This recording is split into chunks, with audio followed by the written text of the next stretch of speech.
Beardy Monkey here from the Razor's Edge, and today I'm joined by West Midlands stoner doom rockers Slump. Hi guys, how are you? How you doing? Thank you. Not too bad. How are you doing? Yeah, not too bad, man. So we're back in lockdown again from Thursday. How are you guys feeling about that? Great. Yeah.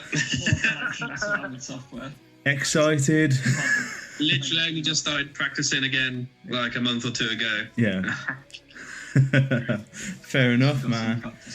So, you guys kind of started 2018, didn't you? But you've only kind of been like this lineup for about 18 months.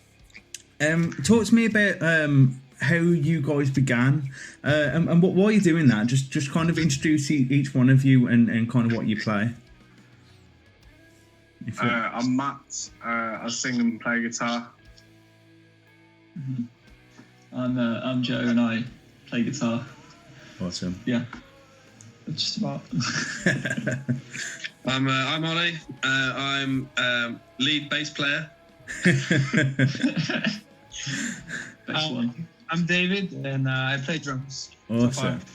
So obviously, how did you guys, get together? How did the band start?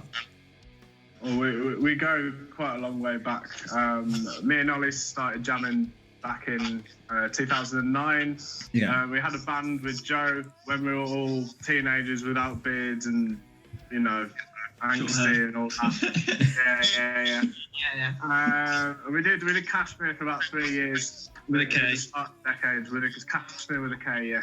Yeah. Not like the woolly jumper thingy. But that kind of died off. And once we were all coming to the end of uni, I got Joe and Ollie together because I had a load of more kind of stoner doom kind of songs, and I found David about 6 months after that on like the musicians version of Tinder, where you can like swipe through local musicians and don't send them unsolicited pictures. But me and David hit it off and joined each other's bands. Yeah. How do you feel about being in Slump, David? Well, there's this guy singing that, and the guitarist. No, I'm kidding. I really like it. At the beginning, it was like means to an end. We both needed a musician in each other's band, and we thought, great, let's go for it. Matt showed me the songs of Slump, and I was like, wow, I like this. I love stoner music. Yeah. And we understand each other pretty good. I'm really close to everyone, so I'm really happy to be in Slump and to be part of Slump. Awesome, man. So, kind of, how would you, obviously you guys are pretty new, so, you're still building up your fan base and stuff like that. So, for people that listen to this, how would you best describe your sound? I'd say stoner rock would probably be the biggest genre personally, with a lot of bluesy feel to it. Mm-hmm. Definitely sort of a Black Sabbath inspired core, I think, to the band. When we started, we were definitely all kind of listening to doom and stoner rock and that kind of thing. And I think we wanted to do doom, but it's kind of gone more towards a sort of stonery, very riffy, heavy, kind of bluesy stuff. But it's been quite an organic sort of development. I think Matt's got a lot of material, and we've all sort of made material together, but it's all kind of gone in that direction, I think. Awesome.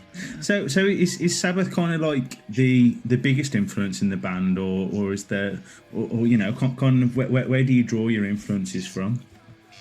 I think there's quite a lot, to be fair. You're going to say, Joe, sorry. Yeah, I think the easiest way to describe it, say like when my dad's talked to his mates of the kind of older generation, and he goes like, oh yeah, stoner rock, blah blah blah, and they're like, don't know what you mean. And he says Sabbath, they're like, oh yeah, okay, fine, I get that. But for my influences up there, I sort of draw from all sorts of places, a little bit from like Sabbath and Zeppelin era, and then like my style's kind of infused with classical as well. Not that comes across massively in Slump, but I just try and add like little bits wherever. Yeah. It's quite a fun fusion between all of our styles to kind of like bring together, see what happens. Yeah, man. So I mean, got backgrounds and that, and I think what the two songs we've put out is only a small snapshot of the Slump sound. Like there's heavier stuff and there's more kind of chill stuff. That's just we just haven't got around to recording it yet. If I was gonna list off any other bands, I think that we potentially draw influence from would be like Mastodon and Trivium. Those types of things, the kind of the riffiness from Trivium, the stonery kind ofness from Mastodon. Yeah. Awesome, man. I mean, because obviously Joe can kind of see that you're wearing your Conjurer t-shirt as well. And so it's one of those things, you know, when you're talking about riffs and, you know, Conjurer, a big one of those that you just think meaty riffs. Yeah, I mean, if I could sound anything like, or if we could sound a little bit like that, I'd be, you know, pretty happy. Like, so I mean, so you know, you've just kind of mentioned it. You've just released your debut single, which obviously you released 2 tracks. So it was like a mini EP in September. How has it been perceived by people? Are you happy with the reaction that you've got? Absolutely. Pretty well. Yeah. Yeah. And what kind of like tell us a little bit more about the single? You know, I mean, like, what's it about? You know, what's kind of the story behind it? Well, the reason we recorded it, I think we'll come on to later. We got offered a slot on a compilation album that's going to be released internationally.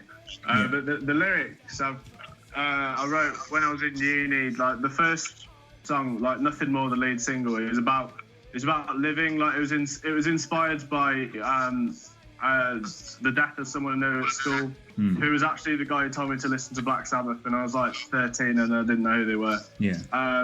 I don't really know him that well. Like, it was a few years above, but then it got me thinking about sort of life in general. It's not a negative song. And then Degenerate is a bit more kind of straightforward degeneracy. Yeah. But, less serious, I'd say, lyrics-wise. Yeah, no, it's a bit more angsty and tongue-in-cheek. I don't really relate to it anymore, to be honest. Yeah. It's a fun one to play. It's got some good riffs. Awesome. Yeah. So how do you guys write? You know, pretty well. We've had nearly a dozen reviews from various different magazines, all very positive. Yeah.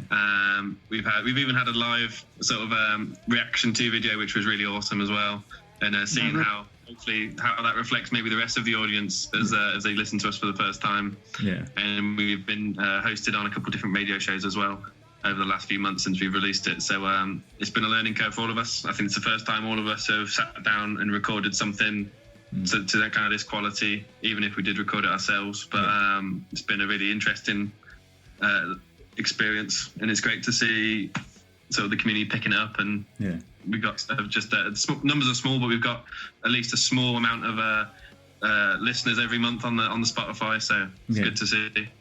It's exciting.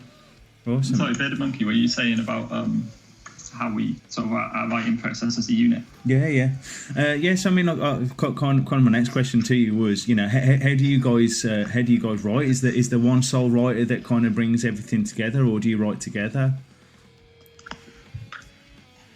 No, it has a big catalogue for us to work from. But we 2 of the songs that we haven't recorded yet are definitely ones that we've jammed out and written collaboratively. It's a bit of a mix, I think. I think they're more fun to play when it is a team effort, and obviously, like as a songwriter, you want the band to play your songs, but again, like on the flip side, it does feel more organic when we've all contributed. A bit of both, really. Yeah. Wicked, man. So you guys have obviously recently announced, and we just sort of mentioned it, the compilation you guys are going to be a part of, the Chaos Collective. How did that come about? You know, and you know, was it just like something that you were asked, or was it something that you saw like we need to be a part of that? I was asked by Pure Sonic Outcasts, who are like a stoner punk band from Northern Ireland. I made the contact because I interviewed them. Yeah. And we stayed in touch, and then about a month later they asked us if they wanted to be part of this compilation that they're helping to organise through Fuzzy Cracklins and the Swamp Records. So all the details have only just been announced today and yesterday, actually. But bands from all across the world, you know, there's UK bands, but Germany, Argentina, United States, it was organised by someone in Singapore, and it's all kind of stoner doom, punk, hardcore, thrash, grunge. And we're really excited for it, hoping to make some big fans. Yeah. Awesome, man. So, obviously you're sort of saying that, I mean, and Matt, obviously you interview people and stuff through Diaries of the Doom and stuff like that. So you guys are all pretty busy bees in different projects outside of this. Kind of what effect does this have on the band? Is this sort of giving you all kind of new experiences that you can then bring to Slump and go, okay, well I've witnessed this and this is how we're going to do it, or and tell us about your little projects that you guys have got going on as well. I think it's all very positive. It's about in this business, so. It's not about competing for each other. We'll do something, and then that helps our band. Yeah. Mm-hmm. I think in some ways it helps. Like, I know for me it helps sort of mature the sound I give to Slump a little bit. Because say, like, if I'm doing different styles and different projects, then I can kind of get that out of my system there. Yeah. And then if I want to put that into Slump, I can. But then it's not like a case of feeling like I need to put more of that in than perhaps there needs to be, because I can already like put that into something else if I need to, if it doesn't feel like it quite fits for the Slump sort of sound. Yeah. Awesome, man. I think. Go on, sorry, Dad. I think we're all at least in one project besides Slump. Yeah. And I think, as Matt said, the positive. I play in Fractura, which Matt was part of, but because of COVID, we've kind of left it into two pieces. It's me and the guitarist. Yeah. The moment we're not doing much, because he's living in London. But I hope it will repeat.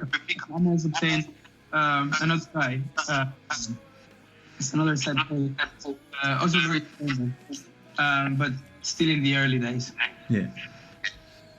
Awesome, man. I joined Aluna about 3 months ago, currently writing their 6th album to be released on Heavy Sight Sound. And I've also got a more kind of extreme-based side project, which to do with like members of Void Lurker and Callous Hands, which is very much on the side. There's no time scale for it. That's like death metal, sludge, grind inspired. So looking forward to doing that when I can. Yeah. Awesome, man. How about you, Ollie? So I do a covers band with Joe. Yeah. We've been doing that for about the same time as Slump, really, at least the last year and a half. That's kind of indie rock, like just your kind of sort of party bands of people you get dancing, have at a birthday party, like Arctic Monkeys, Oasis, and then like some other classical rock songs and stuff like that. We do that on the side. We would have loved to have been gigging this year, doing some cover gigs, but obviously just Corona has just shafted all of that. Yeah. And then me, Joe, and David, we've got a side project that we've literally just started up in the last couple of months, sort of off the back of the cover band, really. We work with a really talented vocalist, Liam, from Stafford, and that again, no particular time scale, but that's also in the boom room, the studio that we rent. So I'd say it all complements each other, really. We all make time for all the little projects on the side, but nothing really takes away from Slump. I think we're all equally driven to get this EP or the next album done, perhaps, and keep up the momentum that we sort of lost with Corona, really. I think we lost about at least 4 gigs that we had booked, and then probably could have had at least double that if things kept sort of normal. It's mental, isn't it? I mean, like, it's one of those things, so with the single that you guys had, did you, obviously with everything that hit with Corona, did you ever think, should we hold on to the single till a little bit later on, or is it just like, we just want to get something out while people are at home, sort of thing? I'd say this compilation that we got involved in is what really drove it. It kind of gave us a deadline to get something released, so we could be part of that, and that was the main drive for it, really. Yeah. But looking at all the analytics on the social media pages and stuff, it just dried up a death from lockdown, and so it's actually kind of helped the page a bit, because now we're getting people engaging with the band again, and kind of staying a little bit more relevant during the time when no one's gigging. So it's been difficult to keep the posts turning out, but I think there is a way to do it. We were kind of almost offered gigs and then couldn't do them, so it is what it is. I mean, how important do you think social media is to bands nowadays? I mean, like, with all the new restrictions that are coming in through Facebook, is it a useful tool, or do you think it kind of hinders bands from succeeding? I think it was necessary, to be honest. You know, we're such... there's so many people out there doing stuff. You need to make your voice heard, really. And obviously, especially with lockdown, we can't go out and play gigs. It didn't get known that way. Yeah. And I think majority of our... the success we've had with the single has all come through social media, posting it to loads of groups, posting it to loads of magazines, radio shows, and you know, I think it's necessary, really. It's so difficult for bands to sort of get anywhere. I think social media is necessary, to be honest. But I think in this day and age, it's like a bit of a... It has kind of become a necessity compared to, I don't know, even 20 years ago. You know, it's got to be like, you've got to have a presence, a strong presence. If you want to get the sort of wide-reaching fans. If it's just like a local project, then sure, perhaps it's not quite as important, but I think there's got to be a strong sense of that. Yeah, definitely, man. And especially being the community, the metal community, and the kind of stuff that we do, we're not exactly going to get showed on Radio 1 or the TV and stuff like that. So we need to use every single platform we have available to push our stuff out there. So yeah. Awesome, man. Well, I mean, you know, do you think it's important that you were kind of... I mean, because obviously there's social media, and then there's obviously so many different platforms and that sort of thing that you have. You know, do you think it's important that you hit every single one, or, you know, for your fan base, do you think that, you know, just using Facebook or just using Instagram is the one, really? I think we've got to be on all of them, but I forget to check Twitter. I probably open the app about twice a week, let alone post on it. Whenever we have like a big announcement like the single, I do make an effort to go through all our links on the link tree and say something, but we should be, but we don't. There's something we need to and as far as the release goes, we used a site called DistroKid, and we basically selected every single option there was for release. So, like I say, all the major ones, Apple, Google, Spotify, and then there's like a load of other sort of little ones on the side, like Bandcamp and SoundCloud, and all of them, really. So for us at the minute, you know, it's not like we're big enough to boycott Spotify at the minute, but we just rely on all of them to try and bring in some more views, really. Yeah. Awesome. So Ollie, you kind of mentioned the Boom Room earlier. So I mean, this is a project that you guys are working on, and you're kind of building your own studio, aren't you? Is this solely for Slump, or is this kind of what you're looking to sort of build up as a bigger project to sort of rent out to other bands, or? Exactly, yeah. That's exactly what we want to do. We set it up primarily for ourselves, so we could record our own stuff and try and reduce some costs for recording, at least. But in the process, we put together a really, really solid room. You know, we've spent a lot of time and money sort of getting it up to scratch. And it's definitely something me and David are looking to do. We both love the sort of the technical aspect of music production. We've got sort of some skills to do that, and we want to, you know, listen to what other artists have got to do, get involved with the community in the Midlands, and, you know, record anyone who's interested in recording, regardless of what genre they do, or anything like that. So we're happy to. It is a service we're going to be offering out probably in November now, but probably not till next year now at this point. But anything you want to say on that, Dave? I want to say at the same time, so we're obviously recording bands or artists or whatever. We're also going to try to do some live session. So just bands playing live, And I don't know. I think I really love seeing live bands like House of Slump.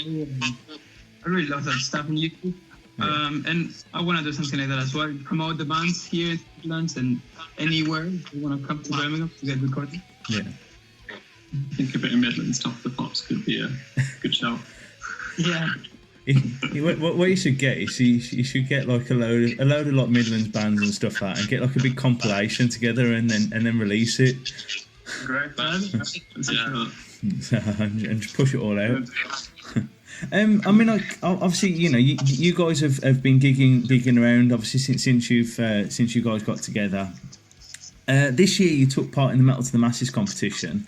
How important do you feel that competitions like this are to the metal community? And have you ever taken part in anything like that before? It was the first time for all of us. I mean, Dave performed again with Factora 2 weeks after we were on. And they should have gone for their all. This was after I left the band, just as a demo. Yeah. I think it's really important though. It gives fans a goal. It gives them a stepping stone.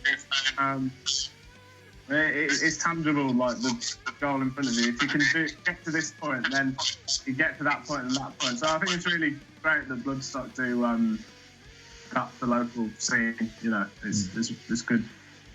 Awesome. Nice one. What's kind of next for Slump? You know, what's have you got any plans for a full release, or you know what's coming up? Hopefully something in the future, maybe the near future. Kind of depends how the whole like recording process goes. And, I don't know. We're still fairly new to like living in the studio, should I say? So. I don't know, we're not really putting a specific deadline on it. Just kind of want it to be as good as it can be, you know. Yeah, because we were on a deadline for the single, like a bit of time or extra time for the next one. So make it the best it can be. I think, as we said, hopefully an EP, maybe an album if we look that far ahead. But well, do you think what's more important to bands nowadays, to release album singles or EPs? Personally, I would like. Sorry, Matt, go on. Personally, I think EPs are the future. Yeah. Go on, Joe. I was just going to say I'd like it to be albums, how it used to be. Like, here's an album. Yeah. But I think with the current state of, say like Spotify. How the CEO is demanding like constant material. I think EPs and singles seem to be the sort of way of things at the moment. Yeah. Awesome, man. Well, guys, thank you so much for chatting with us here at the Razor's Edge. Have you got any? Have you got anything that you'd like to plug? Anybody you'd like to thank or anything like that? We'd like to thank Kieran from Ash and Crown for doing our logo, Dan Willett from Creature for doing all the mix and mastering on the single. Thank you for interviewing us. Pure Sonic Outcast for getting us the compilation. I think that's my lot. Yeah, don't forget to about the single. Download that on all major streaming platforms. Slump, nothing more. Pirate it. And obviously, check out the Boom Room. We have a Facebook page for it, but hopefully early next year, check out. We're going to be inviting some people out, do some recording, awesome, and promoting some new people.